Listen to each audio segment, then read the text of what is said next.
बिस्मिल्लाहिर्रहमानिर्रहीम।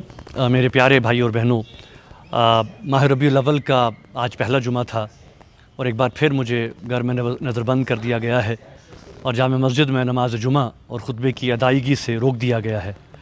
जैसा कि आप जानते हैं कि गुज़श्ता सितंबर को अदालत जाने के बाद मुझे एक तवील नज़रबंदी के बाद रिहा किया गया। उसके बाद मुझे चंद हफ़्तों के लिए छोड़ा जाता है और फिर बंद किया जाता है और आए रोज़ जो है हुकाम मेरे गेट के सामने गाड़ी खड़ी कर देते हैं और मुझे कहते हैं कि मैं बाहर नहीं निकल सकता, मैं नज़रबंद हूँ। हुकाम का ये तर्ज़ अमल जो है ये बहुत ही अफसोसनाक है, आमिराना है। ये मेरी आज़ादी और रिहाई जो है वो बिल्कुल उनके हुक्म के साथ एक मशरूत अमल है। एक मज़हबी और एक समाजी शख्सियत की हैसियत से जो मेरी सरगर्मियाँ हैं उनको रोक दी जाती है, उन पर रोक लगाई जाती है और इस तर्ज़ अमल से मेरे साथ साथ उन तमाम लोगों को भी तकलीफ़ पहुँचाई जाती है जो मेरे साथ मुंसलिक हैं।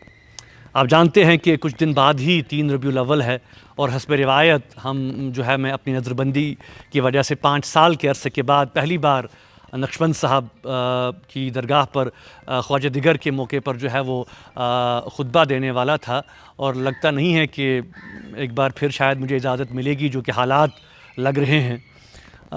इस मुक़द्दस महीने में हमने कई सीरती मजालिस का भी प्रोग्राम बनाया था, मुतअद्दिद उलमा का भी इजलास था, कई समाजी मसाइल पर भी हमें गौर व फ़िक्र करना था।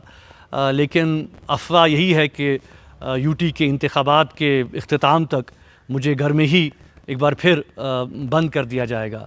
ये तर्ज़ अमल जो है वो एक मनफी सोच की बिल्कुल अक्कास है। जैसा कि आप जानते हैं कि गुज़श्ता कई दिहाइयों से हम बार बार जम्मू कश्मीर और हिंदुस्तान की मुख्तलिफ़ रियासतों की जेलों में साल हा साल से जो बंद हज़ारों पॉलिटिकल प्रिजनर्स हैं, सियासी रहनुमा हैं, कारकुन हैं, सहाफ़ी हैं, नौजवान हैं, सिविल सोसाइटी के लोग हैं और अब वकील भी जो है उनको भी अरेस्ट कर दिया गया है, उनकी रिहाई का भी हम मुतालबा करते रहे हैं। लेकिन बजाय कि उन लोगों को रिहा किया जाए, रोज़ बरोज़ और लोगों को जो है वो हिरासत में लिया जा रहा है। और ये भी आप देखें कि आज इतना मिल रही है कि यूटी में इंतखाबात के जो पेश नज़र लोगों को, ख़ासकर नौजवानों को थानों में बुलाकर जो है वो ज़मानती वारंट जो है वो उनसे वो लिखवाए जा रहे हैं। तो ये सरासर एक हरासानी है। मैंने हमेशा ये बात कही है कि हज़ारों लोगों को जेलों में डालने से या घरों में नज़रबंद कर देने से उनके जो बुनियादी आज़ादी और जीने का हक़ छीन कर आप अमन और हालात को मामूल पर नहीं ला सकते, बल्कि बदकिस्मती से आप ताकत के बल पर लोगों को खौफज़दा करके ख़ामोश कर रहे हैं, जो कि आगे चलकर किसी भी सूरत में कोई फ़ायदा नहीं दे सकता।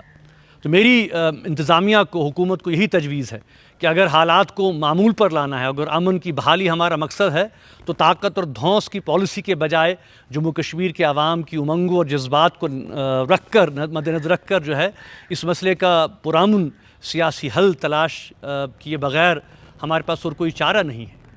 नज़रबंदियाँ और पाबंदियाँ हमें जो है वो अपने जो हमारा मौक़िफ़ है उस मौक़िफ़ से हमें रोक नहीं सकती और न मेरे अज़्म को कमज़ोर किया जा सकता है।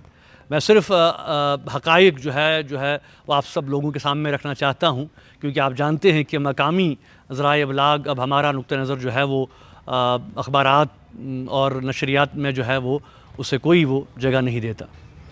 शुक्रिया।